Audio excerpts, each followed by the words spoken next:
لوگوں سے عزتیں تلاش کرتے ہو تو وہ کیا تمہیں عزت دیں گے؟ وہ تو کل اچھا کہتے ہیں پرسوں برا کہنے لگ جاتے ہیں۔ لوگوں کے سامنے گڈ بک میں آنا چاہو گے تو وہ تو سویرے تمہارے بارے میں کچھ کہیں گے، شام کچھ اور کہیں۔ اپنی روحانی زندگی آباد کریں، اپنے مسلم کو وقت دیں اور دنیا سے چھپ کر اس موبائل کو بند کر کے اور اپنے آپ سے بھی چھپ کے اور تنہا ہو کے چھپا کے سارا کچھ اپنے آنسو اپنے رب کی بارگاہ میں پیش کریں، اس کے حضور حاضری دیں۔ سنو نا ترمذی کی حدیث اور اسے یاد رکھنا، نبی پاک علیہ السلام نے فرمایا اپنے دکھ لوگوں کے سامنے نہ بیان کر دو، سیٹھوں نوابوں کو نہ بتاتے پھرنا، دنیا داروں کے سامنے جا کے نہ رونا کہ میں تکلیف میں ہوں۔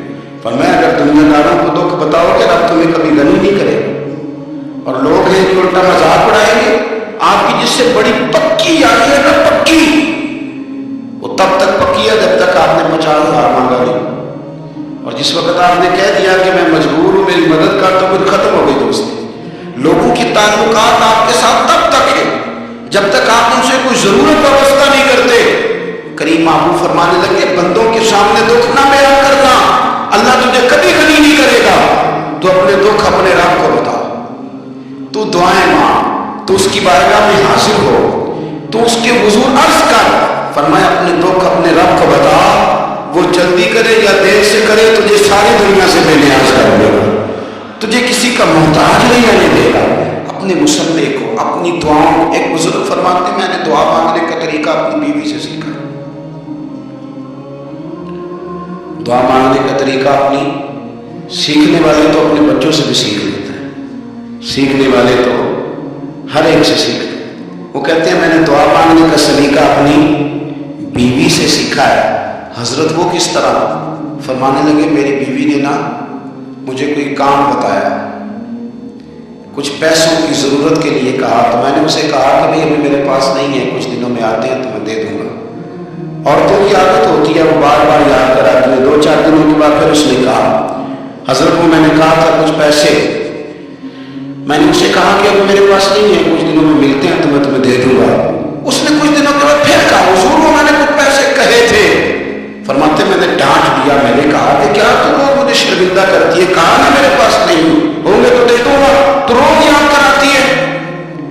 فرماتے اس نے پہلے تو میری ڈانٹ کو سہا، پھر میرے سخت جملوں نے اس کی آنکھوں میں آنسو پیدا کر دیے، پھر اس نے اپنے آنچل میں اپنے اس دکھ کو سمیٹا، اور پھر اس نے ایک جملہ کہا تو میں رو پڑا اور مجھے اپنے رب سے مانگنے کا طریقہ آ گیا۔ مجھے کہنے لگی حضرت جی آپ نے ڈانٹ دیا میں نے سہ لیا، پر آپ بھی میرے شوہر ہیں، بتائیں نا آپ سے نہ کہوں تو میں کس سے جا کے کہوں؟ فرماتے میں رو پڑا اور میں کھل کے رویا اور میں تڑپ کے رویا، اور پھر میری سسکیاں بند گئی۔ تو مجھے کہنے لگی آپ کو کیا ہوا؟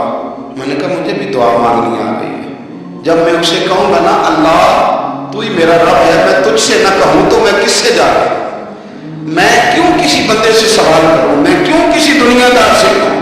میں تیرے بندوں کا، نیک بندوں کا وسیلہ لے کے، تیرے محبوب کی غلامی لے کے تیری بارگاہ میں آیا، تجھ سے نہ مانگوں تو کس سے مانگوں؟ سمجھ آ گئی ہے جب میں اس رنگ میں مانگوں گا تو پھر اللہ میرے اوپر بڑے فضل فرمائے گا، وہ میرے اوپر بڑی رحمت کرے گا، وہ میرے لیے آسانیاں کرے گا۔ عزیز دوستو ہم اس طرح کرنے لگ گئے ہیں کہ ہم نے نا اپنے تعلقات پر اعتماد کرنا شروع کر دیا ہے۔ میرے تعلقات بہت ہیں، ہم نے اپنی دولت پر اعتماد کرنا شروع کر دیا ہے، میرے پاس دولت بہت ہے، ہم نے اپنے علم پر، اپنی شہرت پر اعتماد کرنا شروع کر دیا ہے کہ میرے پاس فلاں چیز بہت ہے۔ یاد رکھنا جب بے نیاز اپنی صفت بے نیازی دکھاتا ہے تو بڑی بڑی دولتوں والے مجبور نظر آتے ہیں۔ بھائیو جب انسان کا رشتہ اپنے مالک کے ساتھ ہوتا ہے پھر تو غم بھی کچھ نہیں کہتے، پریشانیاں بھی کچھ نہیں کہتی، پھر تو زندگی صبر والی، پھر تو زندگی توکل والی، پھر تو زندگی بھروسے والی، پھر انسان اپنے آپ کو رسوا نہیں کرتا، دنیا داروں سے امیدیں اس کی ختم ہو جاتی، امیدیں اللہ رسول سے لگا لیتا، مضبوط ہو جاتا ہے، مضبوط، طاقتور ہو جاتا ہے، خوددار ہو جاتا ہے، باوقار باعزت ہو جاتا ہے۔ حضرت بہلول رحمۃ اللہ علیہ بیٹھے تھے تو ہارون رشید حج کر کے آ رہا تھا، تو رستے میں حضرت شیخ سے ملاقات गई तो अस्सलाम वालेकुम के बाद कहने लगा, हुजूर कुछ हुक्म हो तो बताइएगा। तो हज़रत बहलोल दरा फरमाने लगे, तेरा रब कौन है? उसने कहा अल्लाह। तो फरमाया मेरा कौन है? कहा अल्लाह। फरमाने लगे तो बड़े बेवकूफ है, क्या तू ये समझता है कि रब हारून रशीद को तो देगा और बहलोल दरा को भूल जाएगा? तेरा भी वही रब है, मेरा भी वही रब है। उसने अगर तुझे दे के आजमाया है तो हो सकता है मुझे ना दे के आजमाया। जब उसकी हिकमत के तकाजे होंगे तो बता करेगा और देगा। तू जा अपना काम कर। भाई अपनी रूहानी जिंदगी, अपनी इबादत, अपने वसाइल, अपने रोजमर्रा के मामलात, अपनी दुआएं, अपना इस्तिग़फ़ार। देखो कोई मुश्किल काम तो नहीं, 2 रुकू हैं सूरह वाक़िआ की, अगर रात को पढ़ ली जाए तो। मैं किस तरह ये बात बयान करूं कि तवीज़ बांटना आसान है और वजीफा बताना मुश्किल है। सारा दिन तवीज़ बांटे तो लोग लेने को तैयार हैं, और अगर आप वजीफा बताएं तो कहते हैं तो मुश्किल काम है।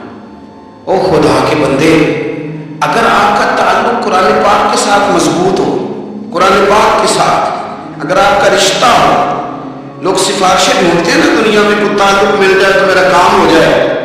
दुनिया में इतना मुश्किल मामला है, आखिरत में मुझे बताइएगा कितना मुश्किल मामला होगा। मेरे नबी पाक सल्लल्लाहु अलैहि वसल्लम ने फरमाया, जो लोग सूरह मुल्क पढ़ा करते थे ना, सूरह मुल्क, ये सूरत मुल्क क़यामत में उनकी सिफारिश करेगी और इस तरह करेगी कि कहेगी अल्लाह या इस बंदे को जन्नत में दाखिल कर दे या मुझे कुरान पाक से अलग कर। तो रब फरमाएगा जा इसका दामन थाम के उसे जन्नत तक पहुंचाए।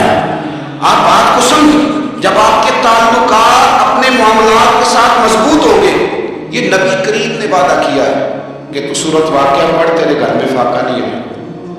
हज़रत अब्दुल्लाह इब्न मसूद रज़ी अल्लाह तआला अन्हु बीमार थे तो हज़रत उस्मान गनी रज़ी अल्लाह तआला अन्हु तीमारदारी के लिए तशरीफ ले गए और जाकर के कहा कि आप बड़े बीमार हैं, आपकी बेटियां ज़्यादा हैं, मैं चाहता हूँ कि खजाने में से कुछ मदद करूँ। तो सैयदना अब्दुल्लाह इब्न मसूद रज़ी अल्लाह तआला अन्हु उठ के बैठ गए, कहने लगे अमीरुल मोमिनीन, अल्लाह आपको मेरी तरफ से, मेरी बेटियों की तरफ से मेरी तरसीला दे।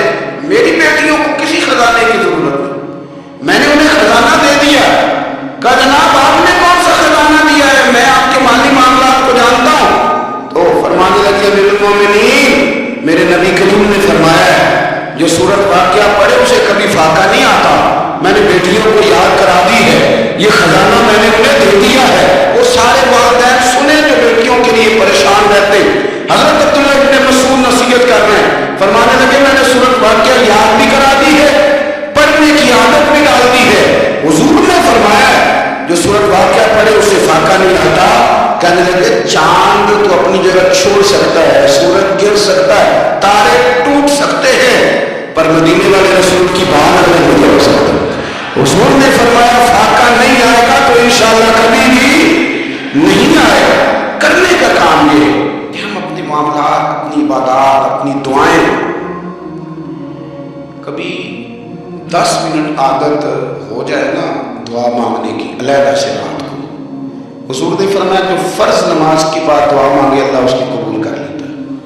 नबी पाक सल्लल्लाहु अलैहि वसल्लम ने फरमाया अल्लाह मुसाफिर की दुआ कबूल फरमाता है। हुजूर ने फरमाया अल्लाह मजलूम की दुआ कबूल फरमाता है। हुजूर ने फरमाया बीमार से दुआ कराओ अल्लाह उसकी दुआ कबूल फरमाता है। मेरे नबी पाक ने फरमाया माँ बाप जब भी औलाद के लिए हाथ उठाएं, वैसे तो बुल्ले शाह तो आसमानी उड़ दिए ही फड़ गए, जिहड़ा घर बैठा वो बड़े नहीं। हुजूर फरमाने लगे माँ बाप जब भी औलाद के लिए दुआ फरमाए अल्लाह उनकी दुआ को कबूल करता है। आप अपना ताल्लुक बनाएं, दुआ के साथ, इबादत के साथ, मुसल्ले के साथ रिश्ता बनाएं, इस्तिग़फ़ार करें। सलाहुद्दीन अय्यूबी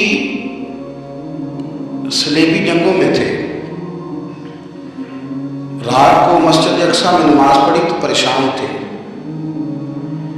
एक बुजुर्ग से मुलाकात हुई तो वो कहने लगे कि आप बड़े परेशान हैं। कहने लगे हुजूर परेशान इसलिए हूँ कि पहले ही मुसलमान कमज़ोर है, अब मैंने सुना है दुश्मन का एक बहल बेड़ा वो जंगी सामान से भरा हुआ आ रहा, तो अब उनके पास और तलवारें और दिल आ जाएंगे, मुसलमानों के पास पहले ही वसाइल की कमी है, परेशान किस तरह करके मुकाबला करेंगे। ये बात कहते ही सलाहुद्दीन अय्यूबी ने बुजुर्गों से कहा हुजूर आप भी दुआ करना, दुआ की बड़ी ताकत है। मेरे नबी पाक ने फरमाया दुआ मोमिन का हथियार है।